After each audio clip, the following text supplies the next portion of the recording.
Welcome back, everyone. POW Ponder Weather here. We've got a significant ice storm on the way, so let's really get right to it and delve into the details. We've been talking about this all the way back since the polar vortex was displaced back on January the 8th, and that polar lobe dove down into Greenland, into Canada, entered the US. Then the southeast ridge developed, creating that battle zone, and that's what's unfolding over the next couple of days. In fact, we've got upgrades to winter storm warnings across much of North Texas and to Central Texas. They could be looking at accumulations of up to a half inch of ice in those areas. Winter weather advisories across Oklahoma and into Arkansas, through portions of southern Missouri, into Illinois, back into western Tennessee, all the way into Kentucky here. In fact, we've got ice storm warnings down here in Arkansas through western parts of Tennessee. They could be looking at over a half inch of ice with this particular setup.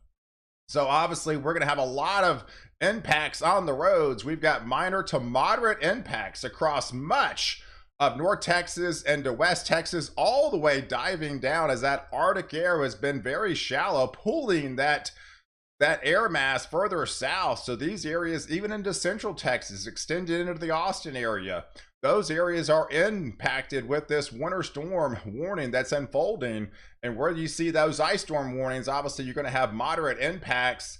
So it's going to be treacherous travel for the next couple of days, really from Monday to Wednesday. That's the bullseye of this ice storm setup, which is going to be very dangerous. So if you are new to the channel and like detailed weather breakdowns on North America, hit the subscribe button and you're in. You get all my daily content on this channel. It's also important to hit the like button as well. It definitely helps out more than you know.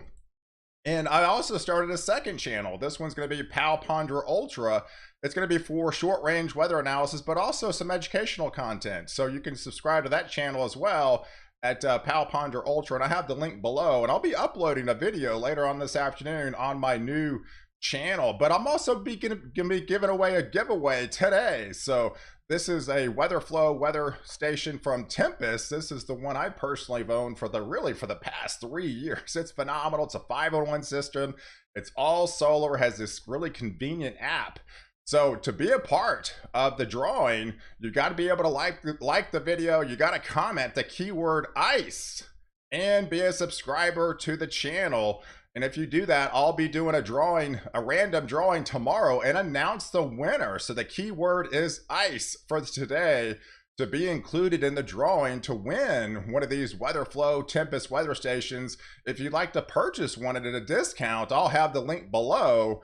So it makes it easy so you can check it out. If you'd like to purchase one, you can do so. So let's really get right into it, because these are 7 a.m. temperatures, folks, and that's crucial as this Arctic air masses continue to trend colder and colder. And this is what makes this ice storm setup even more dangerous. You can see the temperatures widespread below zero up there to the north, but look at the single digits pressing all the way south into Kansas, even in Amarillo this morning. It's 8 degrees, but where these disturbances really unfold, 27 degrees across the Dallas-Fort Worth area. That is a dangerous setup, folks. So any precipitation that falls in that air mass is going to freeze on everything. And so that Arctic air will be all the way across the central U.S., getting into portions of Arkansas and into western Tennessee. So this is the dangerous setups, and all culprit of this low pressure center down there by California, these spokes of energies, and we'll have short waves that come across. We have multiple disturbances. So this is a kind of a rare setup. As the Arctic air presses south, we've got disturbances out here, and it's not just a one-day wonder, it's a 3-day, because we have multiple disturbances causing these overrunning setups, because we got warmer conditions along the coast, and we got a low pressure center forming south of into Mexico. That causes the overrunning conditions, pressing that Arctic air. As these disturbances fall into that Arctic air, it freezes on contact, because the Arctic air is sinking, it's dense and it sinks. So Wow, we have already got patches of freezing drizzle in and around Oklahoma area, in and around Texas this morning, but it just intensifies into the afternoon. The winter storm warning has started into the Dallas-Fort Worth area at 6 o'clock. I think it really starts to get nasty about noontime today and really deep into the afternoon as this first wave of freezing temperatures. You saw the temperatures at 27. I don't think they go anywhere across these areas. So anything that falls in West Texas across North Texas, even on down to Central Texas into Oklahoma through portions of Arkansas today will all freeze on contact with those temperatures well below freezing. And there's the widespread freezing rain that's going to be unfolding. There's the culprit. There's the low pressure center down there in California. It's cold. It's chilly down there in California as well. And they're getting some rain showers. Even San Diego checked in with some rain yesterday. They're going to be getting more today, but there's the setup with that Arctic front diving all the way down towards the Corpus Christi this morning.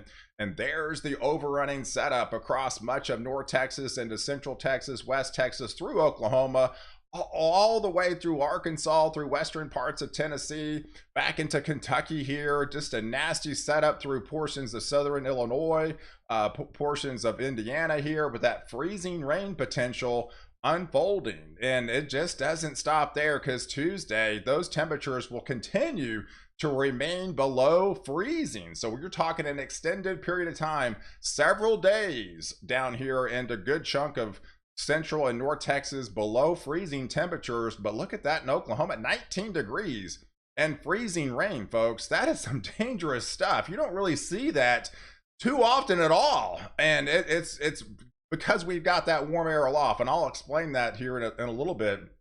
But all the way through Arkansas, here's the sharp gradient, right? So yeah, if you live in eastern parts of Tennessee, you're at like 48 degrees. But if you live on the western side, you're well below freezing in that zone for that freezing rain. So, but yeah, here's the culprit as that vorticity sets up shop across portions of California. It barely moves, and it sends out spokes of energy further to the south with that southwest wind. Boom. There you got that overrunning setup across these zones as the Arctic air continues to press south. And like I mentioned, here's the temperatures around 5,000 feet, right? So that's crucial. You always look at the atmosphere from the top down, all the layers of the atmosphere, because once that precipitation falls, it goes into that warm layer. These are Celsius temperatures, 5 and 11 degrees. That's about 45 to 50 degrees Fahrenheit. That means 5,000 feet is 50 degrees, folks. It melts as rain, right? And then at the surface, when you're talking 27, 25, 19 in Oklahoma, I mean, that freezes on contact, right? And that's the setup really all in these areas along the purple and these red shaded areas. That's the concern, because all of this is going to be in the form of ice or sleet and not snow. So it's very difficult to drive on ice. So, and it's not just today, it's going in tomorrow. And I think tomorrow's wave will be even nastier than today, because we've got a more significant wave that comes across a good part of Central Texas and to North Texas through portions of Oklahoma here, through Arkansas. That's why they've got that ice storm warning in place through portions of northern portions of Mississippi, back into Tennessee. It does pull a little bit into Central Tennessee and more in Kentucky by the time we get into your Tuesday timeframe. And it could extend even to portions, lighter freezing rain back into West Virginia areas. But yeah, definitely, if you got to leave the house, have an emergency kit. You got to have a plan B, because we're talking ice here, folks. If you get into an accident, you might be there for hours, if not days. We've seen this in this setup. So it's crucial to have a plan B if you must leave the house. And I advise to stay home, really, from Monday, Tuesday, and Wednesday if you live in these ice-prone areas. You got to have the cell phone charged. You got to have water and snacks. Prepare for if you get stuck. You got to have food and water, flashlight, blanket, because it's cold, right?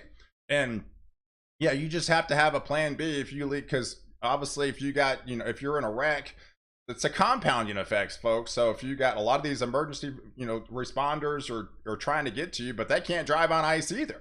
So it's very difficult when we're talking ice accumulations of a quarter inch, a half inch, even higher in some of these mounts. It's very difficult. It coats on everything, all the power lines, all the trees, it starts weighting down, because here's Wednesday. It just gets, it just continues, right? So I think we have certain areas that continue to receive freezing rain really all day long. There'll be pockets of areas that are above, slightly get above freezing, but still, even into Wednesday, freezing rain is a concern. So it's a compounding effect. It's a multi-day effect across these areas that it just gets nastier and nastier as the deeper we get into it. But I think Tuesday is going to be your kind of worst day across much of Oklahoma and to Texas here, and then going into portions, but it does extend again further east as we get deeper into the middle of the week. So I think by the time we get into Wednesday timeframe, it is in portions of Virginia here, and you could be seeing some light glazing of freezing ice and freezing drizzle. Even in the northern parts of North Carolina is not out of the question with this freezing zone, as you have a sharp gradient, and very heavy rain could set up just portions of East Texas where you are in the warm sector, and probably going to be remaining out of that winter storm warning. But as we go into Thursday, things start to modify a little bit, right? So the Arctic air starts to modify. We start to see the temperatures trying to get above freezing. So we're going to be needing this, as the ice will slowly start to melt, slowly, because these don't warm up that big time. But the Arctic air is pressed to the north, and it's really going to be diving down into the northeast as we get into your weekend time frame. But there's the setup on Thursday. Again, we could be looking at still patchy freezing drizzle, freezing rain in a lot of these areas into West Texas, across Oklahoma, through Arkansas here, as the temperatures try to rebound. These are morning temperatures, so you still got more freezing rain to deal with, as these warmer temperatures try to erode the Arctic air and lift a little bit further north as we get deeper into the week. But here's the setup. Here's the sleet, right? So this is just some accumulations that are possible. We're looking up to possibly a half inch, maybe an inch of some of these areas of just sleet alone across Texas, through Oklahoma, through Arkansas here, through Missouri here. This swath, this is your battle zone area that could be looking at the frozen precipitation, and there's your freezing rain. So it's a combination. It's not a snow thing, it's a freezing rain and sleet. So either way, this is a dangerous setup with the widespread, potentially half inch of ice. We're probably going to be looking at pockets of even getting more than that. So definitely this is a dangerous situation that's going to be unfolding over the next couple of days, right in these areas of these ice prone areas. But I think things start to retreat even more as we get into the weekend. So, but what's going to happen, that's really going to be pressing the Arctic air, and we're really going to maximize with this polar lobe diving down into the northeast, and some of these areas go below zero, if not really below zero. Some of these areas could be looking at even potentially record low temperatures by the time we get into Saturday morning, with this pink bomb of pink. It just bombs out over the northeast with these rapidly dropping temperatures as that polar lobe just sets up over the northeast and really drops the temperatures in a big way. Look at some of these temperatures potentially by Saturday morning up there in Canada, through Ontario into Quebec, Montreal, and Toronto. Man, 20 below zero. This is some dangerous stuff. Even pockets of 30 below zero up there in upstate New York, back into Maine, widespread 20 below through portions of Vermont, New Hampshire, getting all the way down into Massachusetts, along into Boston here. Very cold stuff. Even Central Park, look at that, 5 below zero in Central Park, right? That's some cold stuff as the Arctic air plunges south. New Jersey, 8 below. When's the last time you've seen that, right? So Delaware in the single digits. Those single digits extend all the way down into West Virginia, through portions of Maryland here. So let's zoom in to say Boston, right? Look at this plunge, which happens a high of 10 degrees on Saturday, but you wake up potentially at 11 below zero. But look at the rebound. It quickly, rapidly rebounds in a big way as that plunge, and then the rapid surge north to a high of 40 into the 40s for the days after, because it's all about the Arctic air retreating. So we We got a major push of Arctic air with that widespread, ice storm this week. And then the temperatures slowly start to moderate by Saturday, but then by next Monday, the temperatures really start to moderate, and we'll be looking at above average temperatures in a lot of these areas across the US. So it's a rapid plunge and then a rapid rebound on the way back. So I appreciate you guys watching. Do like this video. Definitely hit the subscribe button. Definitely follow me on Facebook, Twitter, and as well as Instagram. I'm going to be updating on those platforms just so you can stay well ahead of the storm and catch me in the next update where I protect you before and after storm.